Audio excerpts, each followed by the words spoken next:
જય મુરલીધર, જય દ્વારકાધીશ, જય મા મોગલ। અરે મિત્રો, આપણે એક વિડીયો મૂક્યો હતો કે જે લોકો આપણી પાસે પૈસા માગે છે ને એ આ વર્ષની અંદર ઉઘરાણી ન કરતા, એવું આપણે કીધું હતું।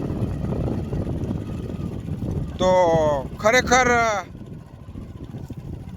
જે માગતા હતા એ લોકોએ તો કંઈ વિચાર્યું નથી, પણ બીજા લોકોએ એમ કીધું કે ભાઈ ઘટે તો ફોન કરીને એમ કીધું કે ઘટે તો મૂંઝાતા નહીં, લઈ જાઓ। તો બસ આજ તમારો પ્રેમ છે, દ્વારકાધીશની આને કૃપા કહેવાય કે નબળો સમય આવે તો પણ છતાં તમે બાજુમાં ઊભા રહ્યો। પૈસા નથી જોતા આપણે, પણ તમે જે કીધું છે ને એ જ ઘણું બધું છે। તો આ તો એક મનોરંજન છે। તો બધાએ ઓલ ફ્રેન્ડને જય મુરલીધર, જય દ્વારકાધીશ।